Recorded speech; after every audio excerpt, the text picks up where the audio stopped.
दोस्तों, रात का समय होता है। नई नवेली दुल्हन रात के लगभग 2 बजे शौच के लिए उठती है। जब कमरे के बाहर निकलती है तो क्या देखती है कि ससुर के कमरे के सामने उसकी जेठानी सुधा एक शीशी में तेल लेकर खड़ी है। थोड़ी देर बाद सुधा ससुर जी के कमरे का दरवाज़ा खटखटाती है। दरवाज़ा खुलता है और वो अंदर चली जाती है। अंदर जा कर के दरवाज़ा बंद कर लेती है। ये नज़ारा जब नई नवेली दुल्हन देखती है तो देखती रह जाती है। वो सोचती है कि रात को 1 बजे मेरी जेठानी ससुर जी के कमरे में क्या करने गई हैं। फिर वो शौच के लिए शौचालय चली जाती है। जब वो वहाँ से वापस आती है, रूम के दरवाजे पर खड़ी होकर के अपनी जेठानी की प्रतीक्षा करने लगती है।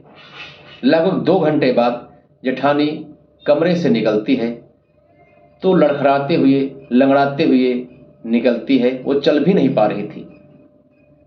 जब नई नवेली दुल्हन ये सब देखती है तो सोच में पड़ जाती है कि क्या मामला है, क्या चक्कर है, ये मेरी जेठानी लंगड़ा क्यों रही हैं, चल क्यों नहीं पा रही हैं। फिर जेठानी धीरे धीरे अपने कमरे में चुपचाप चली जाती हैं। ये नज़ारा नई नवेली दुल्हन देख करके अपने कमरे में आकर के पति के पास सो जाती है। दूसरे दिन भी रात को लगभग 1 बजे जब जेठानी अपने ससुर के कमरे में जा रही थी तो नई नवेली दुल्हन चुपके से देखती है। फिर वही नज़ारा सामने उसके होता है।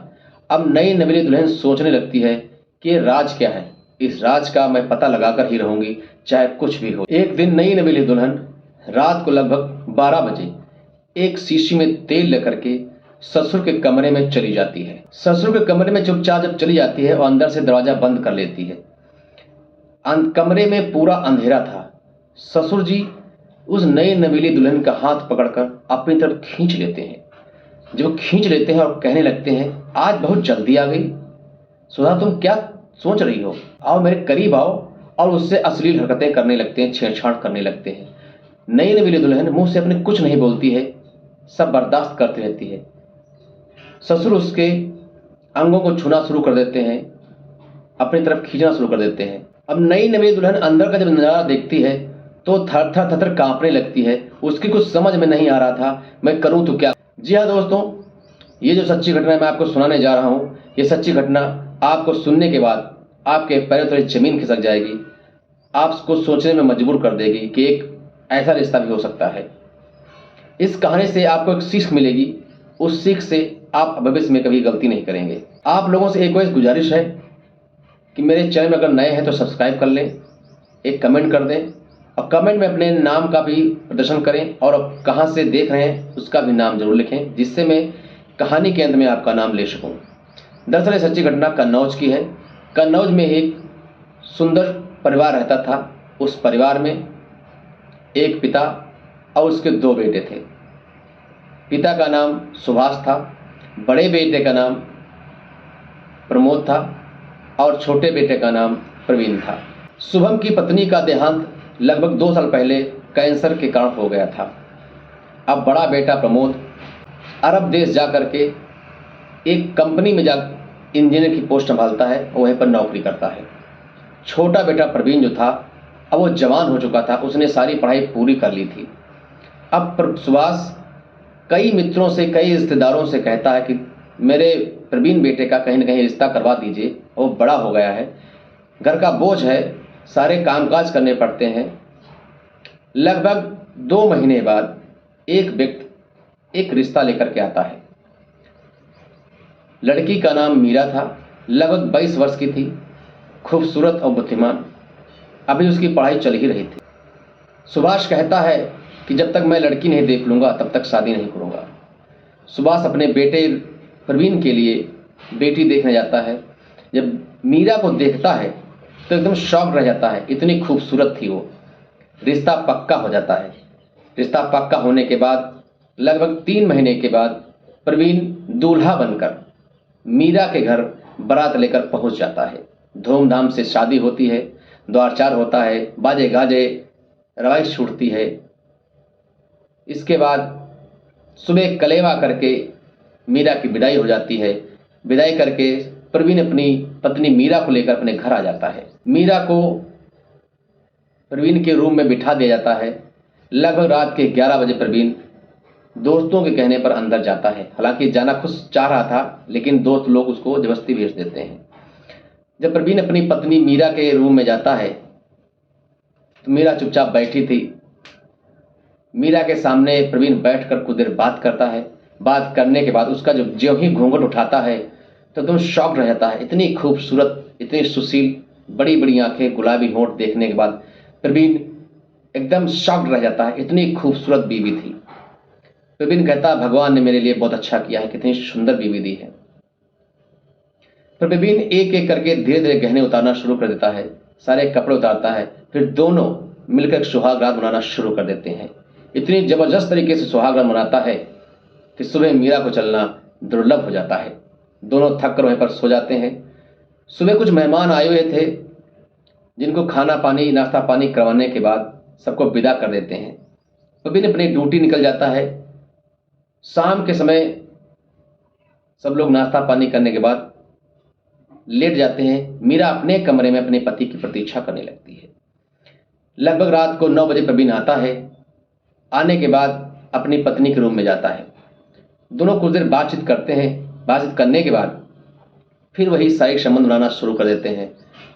बहुत ज़बरदस्त तरीके से कमरे में संबंध बनाते हैं और वही दोनों थक कर सो जाते हैं। रात को लगभग 2 बजे मीरा शौच के लिए कमरे से बाहर निकलती है तो देखती है कि मेरी जेठानी सुधा एक शीशी में तेल लिए हुए ससुर के कमरे में जा रही थी। कमरे में जाने के बाद अंदर से दरवाजा बंद कर लेती हैं। जब ये नज़ारा मीरा देखती तो एकदम शॉक रह जाती कि क्या बात है भाई, मेरी जेठानी ससुर के कमरे में क्यों जा रही हैं। इस बात को ध्यान में देते हुए मीरा चुपचाप शौच के लिए चली जाती है। जब घूम कर आती है तो अपने दरवाजे पर खड़ी हो जाती है और देखने लगती है कि अब क्या नज़ारा होने वाला है। लगभग 2-2.5 घंटे बाद जेठानी जी जब रूम से निकलती हैं तो चल नहीं पा रही थी, लड़खड़ा रही थी, कराह रही थी, चिल्ला रही थी। ये देख करके मीरा भी हैतंग हो जाती है कि क्या मामला है। जेठानी जी अपने चुपचाप रूम में चली जाती हैं। मीरा भी अपने कमरे में चुपचाप आ जाती है और सोचने लगती है, इसका राज क्या है, इसका पर्दाफाश करके मैं ही रहूँगी, अब चाहे कुछ भी हो जाए। अगली सुबह मीरा की एक दोस्त काजोल आ जाती है। काजोल को नाश्ता पानी करवाने के बाद मीरा कहती, यार हम आपसे एक बात कहना चाहते हैं। तो बोलती क्या? तो मीरा कहती कि हमारे ससुर जी जो है उनके कमरे में जेठानी शाम को रोज़ तेल लेकर के रात को लगभग 2 बजे पहुंच जाती है। मैंने कई बार उनको देखा है, लेकिन मेरी समझ में नहीं आता कि क्यों जाती हैं। तब उसकी दोस्त काजोल बहुत ज़ोर से हंसने लगती है। कहते, तुम तो बुद्धू ठहरी, तुम दिमाग लगाओ पहले।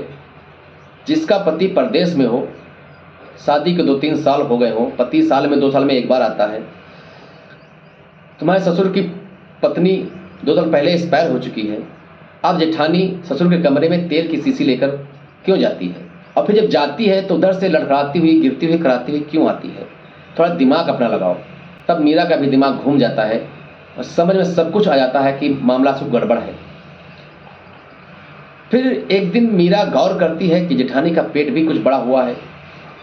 दोपहर का समय था, सब लोग खाना खा रहे थे, तो मीरा से बर्दाश्त नहीं हुआ तो उसने पूछ ही लिया कि दीदी आपका पेट निकल रहा, क्या मामला है? तो जेठानी से हंसकर बोल देती हैं, अरे आपको नहीं पता है, मैं माँ बनने वाली हूँ, मेरे पेट में बच्चा है लगभग 8 महीने का। ये सुनते ही मीरा के पैरों तले जमीन खिसक जाती है। सोचती है ऐसा भी हो सकता है। तो कहती, तुम्हारे पति तो आते नहीं 2-3 साल, फिर ये कैसे? इतना पूछकर जेठानी चुपचाप वहाँ से चली जाती है, कुछ नहीं बोलती। अब मीरा सोचती है मैं इसका पता लगाकर तो रहूँगी जरूर। रात को लगभग 12 बजे मीरा एक शीशी में तेल लेकर के दबे पांव ससुर के कमरे में घुस जाती है। कमरे में जाने के बाद दरवाजा अंदर से बंद कर लेती है। जब अंदर पहुंचती है तो कमरे में एक भी लाइट नहीं जल रही थी। ससुर ने कहा, अरे सुधा बहुत जल्दी तुम आ गई, चलो ठीक आ गई तो आ ही जाओ, और पकड़ कर अपनी तरफ खींच लेते हैं। मीरा उनके ऊपर धड़ाम से गिर जाती है। अब वो अश्लील हरकतें करना शुरू करते हैं, अंग प्रदर्शन करने लगते हैं, कपड़े उतारने लगते हैं और छेड़छाड़ करना शुरू कर देते हैं।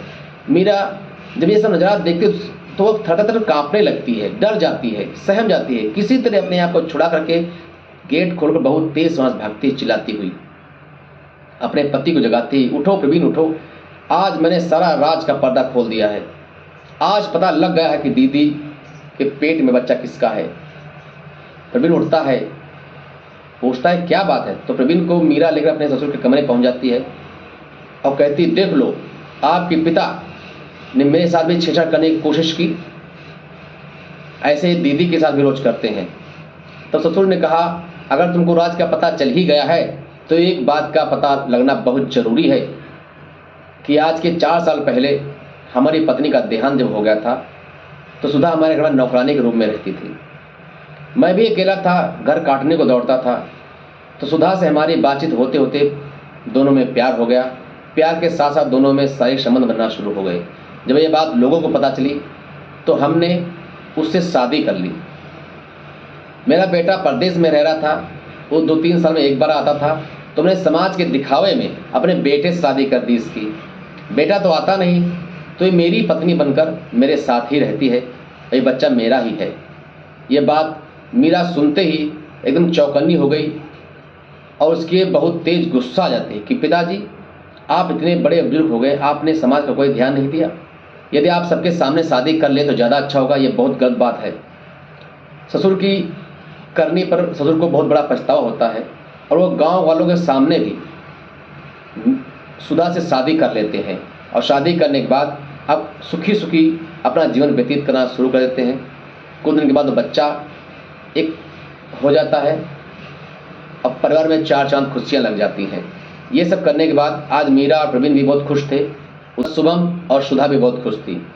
परिवार में खुशियाँ आ गई और सब लोग खुशी खुशी रहना शुरू कर देते हैं। दोस्तों, कहानी सुनाने का मेरा उद्देश्य किसी को परेशान हताश करना नहीं था, केवल आप तक लोगों की जानकारी पहुंचाना था। इससे आप लोग सतर्क रहें, जागरूक रहें और अपनी ज़िंदगी में इस तरह से बचे रहें। इन्हीं शब्दों के साथ अपनी वाणी को दिखना। नमस्कार, धन्यवाद।